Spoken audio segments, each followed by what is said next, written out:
So I'm going to take you on a bit of a journey today to something called Futureland, the country where things are ideal. This is a case study with our best client. It is our best client because they allow us to do what we think is right, but they still only pay us when the results are there. We started out with this client doing just search, and we've moved into display remarketing, and are moving into what we call display acquisition. So before getting started, I'll show a little bit, just a quick look at my track, who I am, what I do. I've been doing search for about 15 years. So started out in France. I'm Danish, but I started out in France. Various companies, big corp, small agencies, and today I'm running my own agency called there's this one, the biddable media, which means the media where you can bid in auction, being search and display today. And another agency we just launched, specialized in content marketing. So I have a philosophy, or we have a philosophy. We call it the digital lotus. I'm going to explain what it's all about. It's about media synergies, and we use it for every client engagement. I'm also going to be talking a little bit about technology, but there's going to be more talks about this technology platform later on.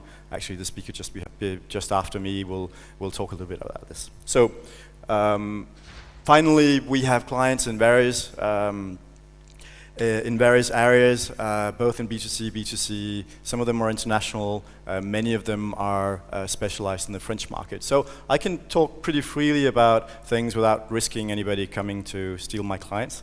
So I will do that. We're very fortunate to have a client who's accepted for us to show all the figures, all the results. We're not putting exact figures in there. They're confidential, but you'll see the proportions of ROI, of revenue, and things like that. So before we head any further, I wanted to do a small stop on glossary, because I'm using a lot of abbreviations, a lot of three-letter words. So I wanted to pull through those. So if you can please, so I can understand where we stand today, can you please raise your hand when you know this term? SEM? There should be a full raise of hands there. Yeah, we're pretty good. AdX, ad exchange. Yeah, good. FBX, Facebook exchange. That's a good one. We're going to be talking about that one. RTB? Good. Oh, this is a great crowd. And the DSP. Yeah, okay, cool. So you will understand this phrase. We're going from SEM to RTB on AdX, including FBX via DSP. It's complete nonsense, but if you can understand this phrase, we can do something today. So when we want to go into actually mapping this glossary, I sort of divide the internet into three parts. There's the search, there's the social, and there's the other stuff, right? Other media. And then there are two types of campaigning out there. There's organic, and there's paid. So we certainly have all these words popping up on the screen: SEO, SMO, PR, SEA, SMA, display, and then we've got the RTB section of paid media, just to position where we're talking today, the FBX and the AdX. Does anybody have any word up there they didn't understand? Please raise your hand. Okay, this is cool. You're good. So what I want to talk about is things like media synergies. There is really such a thing as media synergies. I spent 3 years in a big media group called Group M, and the particular setting of a big media group is one in which you actually have all the channels, not just the online channels, also the offline channels. And we would be so fortunate that we would be running search campaigns, conversion campaigns, at the same time as a TV campaign, right? What would we see? We would see lifts in searches, but also lifts in conversion. So that's sort of the easy proof. So once I knew that, I was looking for more media synergies. And so some of the things that I built after leaving was this digital lotus. It is the way we interpret things we do on the internet. It is the way we fit them together. So those of you who've been working in SEO know very well that if somebody has a website and it has very little content, it's never going to rank. This is not new. It's not because of content marketing. It's just always was like that. You will always also know that if you have a paid search client with a very low brand strength, conversion is not going to be very high. You will also know that bidding on brand terms will drive higher conversion than on generic terms. So those are some of the things that we're trying to explain in this. So we're saying, let's move to the next one. We're saying your content is your brand, and it is your website, and it can be more things. It can be all the images you have. It can be a catalog. It can be physical things that you have. It can be pretty much everything that you own, pretty much everything that you control 100%. Now, what happens is that you want to distribute this on the internet. So you publish, you distribute through shop bots, through search engines, through social media. That's where all the O's go in, the optimization, because as a discipline, marketers will try to optimize the distribution that we're in. So some of this is actually already paid, just the shop bots, the shopping engines, shopping.com or whatever. These guys will actually want you to pay them to distribute this content. And some of them don't, and basically you can work on a first layer of optimizing everything you do. And our philosophy, and what this Lotus says, is that if you do that before you go into amplification, before you go into actually paying for media, you get better results. Now, paying is through remarketing, through display, Facebook ads, AdWords, Twitter ads. So this philosophy is one that we try to use with every client, especially when we're talking strategy. So when somebody asks me, how come I'm bidding on my brand term when I'm already ranking in natural results? I would say, well, this is the real value that you have. So let's look at the value of your paid and your natural results and optimize the whole equation. And most of the time, we actually get overall better results from doing both. There's no straight rule. Okay, so my case study today is this is the lovely ideal client. It's called Orica, and what they do is they sell automobile sports accessories. It's sort of a niche market. So first of all, it's a niche market, and secondly, it's far away from here. So you've never heard of the brand. I actually never heard of the brand before we started working with these guys. So very low brand strength, but another strong point, which is they distribute some pretty strong brands. So there is sort of a mix of brand, non-brand things that you can play with in this whole setting. Now, we're deep into the case study already. This is this slide here has a lot of information to it. I'm going to tweet out a link to the presentation just after, so that you can actually download and see these figures more closely. What it shows is year after year revenue generated with online. We're looking at a very, very aggressive progression year over year. We're looking at something like 4 times, multiplied by 4 over the 4 years. And we're not starting with €1,000 in 2009. We're starting much higher than that. So it's not sort of a tiny little small player here. It's pretty big. And what you also see is that we're changing over time. So we only managed to. It only became an ideal client a couple of years ago when they said to us, well, we want you to control more things. Or we said to them, we need to manage more channels so that we can optimize the overall mix. So basically what you see is that some of the proportions are changing from one year to the next. And the big change that you've seen is this blue one that started out in 2012. It didn't exist before, or hardly existed. And it becomes a pretty important chunk. This is all the stuff that goes through display remarketing. And please keep in mind that we're only being paid on the basis of performance on this client. So I decide how much I spend and where I spend it. So basically, I wouldn't spend that money if it didn't drive that revenue, right? So 4 channels in 2009. We've now moved to 8 different acquisition channels. There are still a couple of things that we're not totally controlling. Oh, one thing that is quite important is another channel that actually reduced. It is this one. It's the affiliate channel. Okay, so it's an important thing here. It's not that affiliate business is bad. It's just simply that as we've taken more control of channels, we are less dependent on affiliates, and basically the overall ROI of the whole thing is better. So this was necessary. This was only possible with the deduplication. So what I'm going to go into now is I'm going to look at the details of how we made this possible. So if you're sub-optimizing, I call that. So sub-optimization is a very significant word. It means optimizing for less than total optimal results.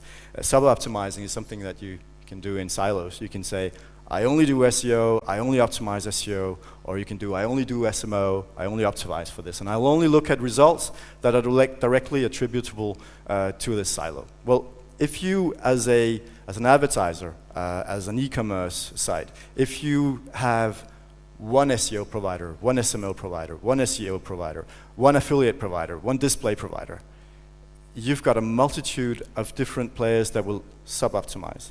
And I consider that to be something suboptimal as well. So if you want to become a real digital marketer, you actually need to take that step, start integrating channels. First steps can be SEO plus paid search, or first step can be SEO plus SMO. I think that's naturally built into everything we do. Now, what we've done on this one is a lot of integration between SEM and display remarketing. So the overall picture, I was thinking about maybe changing our company logo into just this picture because I like it so much. It's showing the evolution of CPA, cost per acquisition. That's the red bar. You see the way it started varying a lot, and then it's dropped, and then it's still varying, but within a sort of a control spectrum.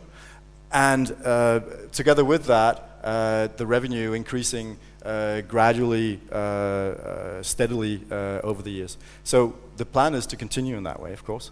And so what does this bring? This brings a controlled CPA with a higher volume. This is what everybody wants to do, and it takes a lot of work. I mean, if you're working just in paid search, for example, and you're saying, okay, I have this performance and this volume, and I want to do more performance with the same CPA, then typically you go into inventory search terms that are less performant, and CPA will increase. So the further you go out, the more increases. So this is actually an inverted approach in there.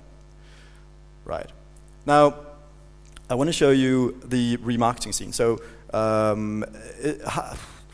raise of hands again. How many are familiar with the way remarketing works? That's about half. So remarketing, sort of in two words. Let's look at this one. So I've put in what I call realms. So all of this here is where Google influence. Google is not just a search engine. They have an ad exchange. They have YouTube. They have affiliates, really, all the AdSense stuff. So they have a lot of influence over a large sphere of the internet. And then there are other areas where sort of more traditional display has an influence, right? So remarketing is a process in which somebody who has been to your website will have had a cookie registered on their machine. And once they go out on other websites, in real time, technology can identify that this person is somebody who is already in my website and show a banner which is adapted to that person. So I know that this person has already been there. I'm showing a banner which corresponds to what I know about them. So I'm going to give an example of that. But that's the basics of remarketing. So it can be used in various ways. Now, for those of you who are sort of search professionals working with Google, Google have an offer which is Google remarketing. So they're saying, well, paid search is great. Now do some more, do some remarketing, and here are all the tools you need to do that, right? So they're opening up sort of a part of the display space for the remarketing. Now, while what we often want to do is to become less Google dependent, and you can do this. So you can actually do remarketing outside of Google. And when you do that, you're looking at a much bigger space. So this is what we've done on this campaign. And actually as an agency, we've moved from doing just search to search and content network to search and remarketing within the Google realm, and then to stop doing the remarketing within the Google realm and do it outside, but including, of course, Google. So it gives you a much larger surface to work on. Okay, so that was one important thing: remarketing on the total market, and not just within Google. Second thing here is some technology. The technology that we're using is called Ignition One, and what they call it a digital marketing suite because it covers parts analytics, it covers all the search management, it covers social campaigns, Facebook campaigns, I'd say, and then it also works as a DSP. So that was one of the keywords there from the beginning. They work as a DSP, so you can go through them and buy inventory, either as a remarketing approach or as a display acquisition approach. So we have that advantage. We've been able to use this tool for everything, and what it does is it recovers all the data. So you have two types of errors there. You've got the back and forth, the paid search. The tool both manages and grabs the data, and you've got the other type, which is organic results, for example. We don't manage the data. Of course, we don't manage anything in paid search with the platform. We only collect the data and integrate it into the whole setting, and can optimize the other channels on the basis of those results. Right. Something called dynamic retargeting. I talked about remarketing, and I said somebody who goes to a website, if you know something about them, you can then later on address a display banner to target them. So here is an output, and I think out there in the HTTP pool stand, they're showing this live marketer with Ignition One. So you might, if you're interested in this type of setting, go out and have a demo with them. Because what this tool does, so you tag the entire website, and you say, okay, I tag with interests or with product types.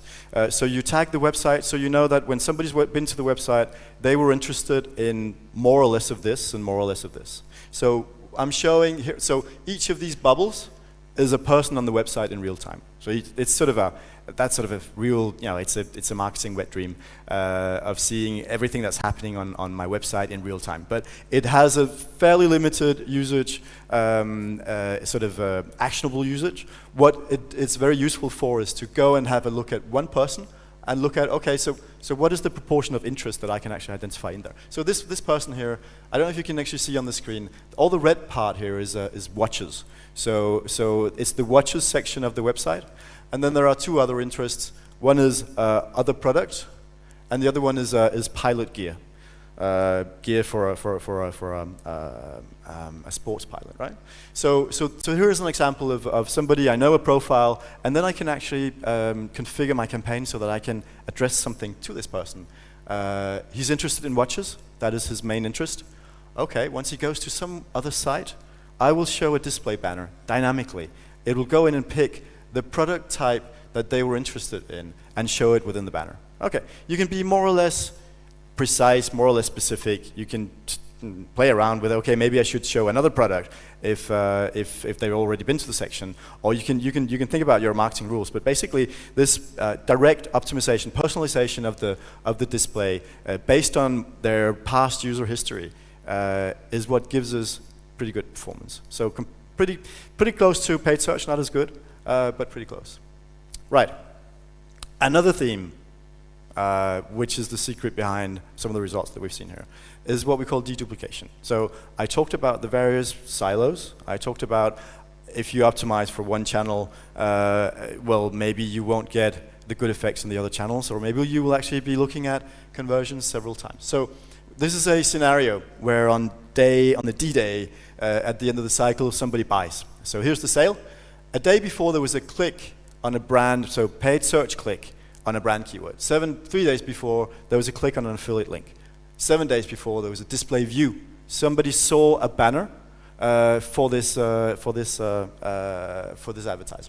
And then 30 days before, maybe there was a PPC click on a generic keyword. This is not such a stupid chain of events, actually. This is the kind of thing that happens. It's the kind of thing that we can actually extract from a platform. We can pull out the most common paths, and we can have a look at them. Now, if you're considering that these could be done by different providers. You'd have somebody who runs your PPC. So there will be a last click attribution. You have 2 clicks from paid search. You've got the first one on a generic keyword, the second one on a brand keyword. Okay, here's an attribution of the sale. The sale came from paid search. Apart from the fact that the affiliate guy is going to say, hey, there was a click on my banner as well, right? So I want my commission. And somebody in running the display campaign was, well, our display campaign was so important that once somebody had seen the banner, they went into the website and bought the product. Everybody's claiming the kill, right? So if you've got different providers and you're not a good negotiator, well, you're going to pay commission on this sale 3 times. So I think I'm not going to run through the details of the other scenarios. I think you've got the point. But you can do different types of attribution here. You can do a first click only. You can do a last click only. But the thing is, you're still paying 3 times or twice the commissions that you need there. And then you can do deduplication, which means you run everything through the same technology, and that's what we're doing on this client. So we're saying all the clicks, everything is being monitored, even the natural search clicks. So we know when somebody has generated a sale on the basis of natural search. We also know how important that natural search was in the overall setting. So you can play around with the model and say, okay, if it comes from natural search, I'll give it this percentage of attribution, this percentage of the sale. If it comes from display, hey, I need to protect my display budget, I'll attribute 100%. You can do a lot of things. You can do tires and stuff. So what we've done on this client, and this was part of negotiation, and so basically, because attribution is something complex, what we did with this client, for example, with display, if somebody has been retargeted, has seen a banner, hasn't clicked on the banner, but has seen the banner, and within 3 days buys something in the shop, and hasn't had any other contacts in the other channels with this product, in that case, I consider, okay, there was nothing else, there must have been an influence, and I say, okay, we attribute the sale to the display. But this is a business decision, and it comes up on every single client, really, basically.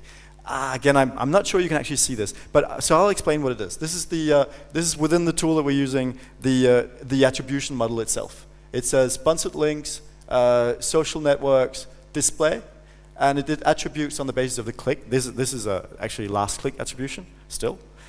We could change it. It will change the results that we come out with. We can have a primary model and a secondary model. We can actually play around, simulate a different attribution model with this client. So, and depending on your business decision, because attribution is a business decision, depending on what channels you want to promote, depending on your own gut feeling as well, you can play around with this, you can simulate, and you can come up with something that fits the way you work, that fits the way you want to work with your providers. For example, you will say, okay, the affiliate click, as I cannot control this channel, I will only attribute if there hasn't been any other influence in the channel, in the sequence to conversion. If there's been a paid search click, I paid for it, and then there's an affiliate click, well, I'm not going to pay for it. So these are the business decisions, and it's quite important to actually be taking those. So we're near the end, and this is quite dense as information. So what I did was I pulled out the results, and I wanted to show sort of visually the proportions that we get here, because we're doing remarketing. We're also doing display acquisition. So we're doing a lot of impressions on Facebook through the Facebook exchange, through the FBX. A lot of impressions on the Facebook exchange. And where did the orders go? Oh, it's the small one here, right? A lot of impressions, not a lot of orders. But as they're dirt cheap, we can do that. We can only do that if we're deduplicating, because otherwise somebody else will claim the kill. We're doing advertising on Facebook, and then afterwards somebody goes in and clicks on this stuff. Well, we can't attribute to the Facebook exchange. So these are the proportions. You've got a huge proportion of Facebook impressions. We are not even counting that for the popularity or the brand strengthening that it actually counts. It does give you brand exposure, which is good. The ad exchanges themselves give huge amounts of impressions, and Google only has this part of impressions, right? But then on the order side, on the paid search and And I think Sebastian asked me this question yesterday. So what works the best? Well, Google search works the best for us. So the CPCs are very different as well, and you calculate down to CPCs. Quite high on the ad exchange, lower on the Facebook exchange. You had the CTR is highest on Google, a little lower on Yahoo and Bing. But on the ROI side, you've the tiny little market called Yahoo and Bing, which is about 5% in France, has the highest ROI of all the channels. Google just behind it. Ad exchange on Facebook is pretty good. So some of the conclusions that I'd like to share with you on the case study, we've done some very aggressive sales expansion. We could only do it by multiplying the channels because we were saturating each channel as we went there. So we saturated the paid search. We needed to go somewhere else. Well, had to try them out. Had to find out the right way to be working them. So display remarketing has become a very major contributor from 2012 to 2013. What you should know about the display ad exchange market in France is that inventory is being put into the ad exchanges, a lot of inventory, because even publishers think that this can probably be the right way to manage display in the future. The essential things to be able to do this expansion were deduplication.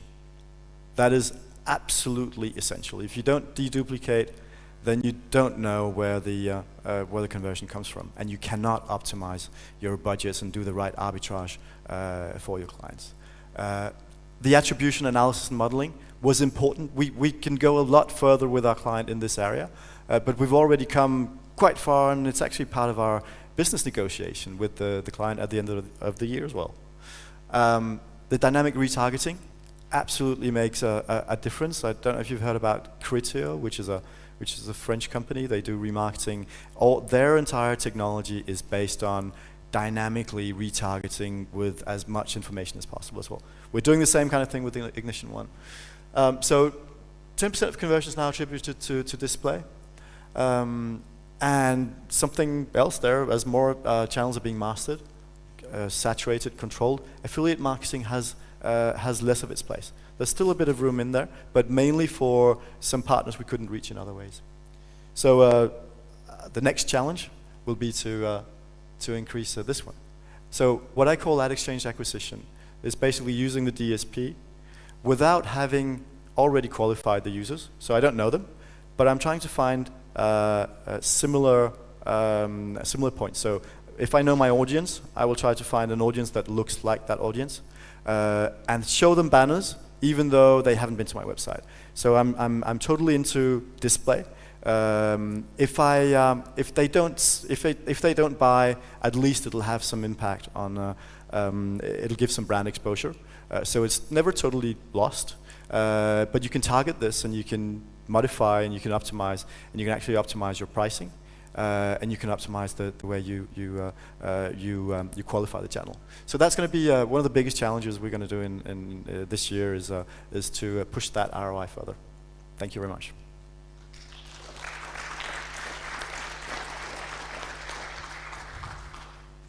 Thank you. One question, short one.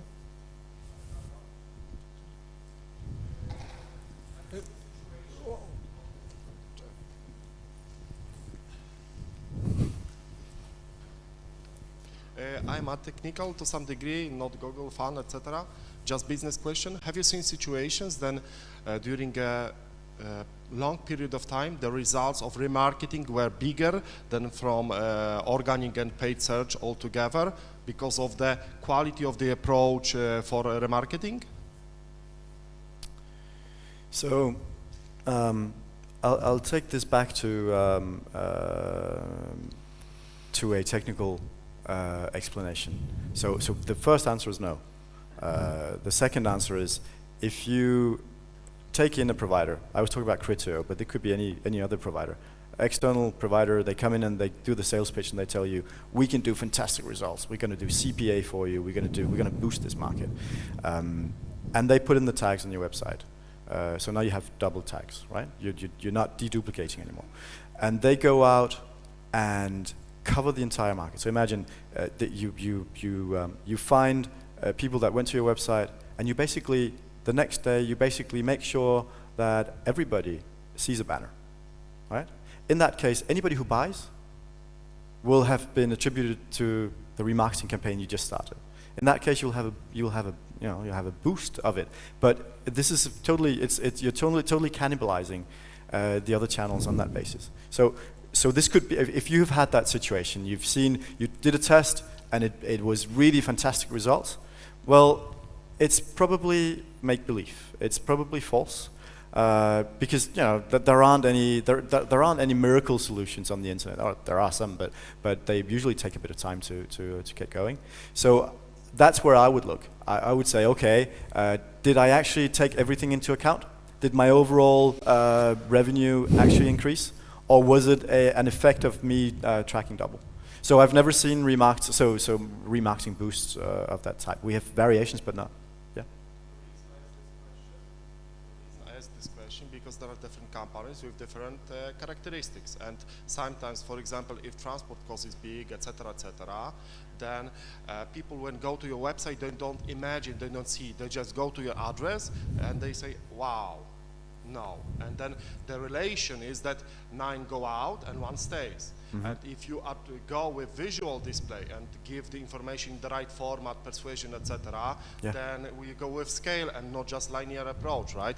That's why I asked this question. My business is with transport costs, etc., etc. Yeah. So I had some fascinating discussions last night about this, and I think remarketing is the new CRM. I think we need to. So when you have a business and you're selling stuff and you know your clients, well, you take people into account. You know their address. You know their email. You send them an email newsletter. This has always worked like this. Now, what is possible today is to know that somebody actually came into your shop and left again, and you can actually, you could make banners saying, "Hey, come back."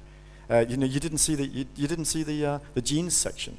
Hey, we have a fantastic offer. Hey, why did you go with those a discount code? You didn't see it. Like you can be talking with your clients, right? So there is, and this is a fantastic. It's a huge space. I think we're discussing this in terms of in B2B with certain clients, where we know that a B2B sale is much more engaging, much more heavy, much more a lot of things than the quick sale to any individual.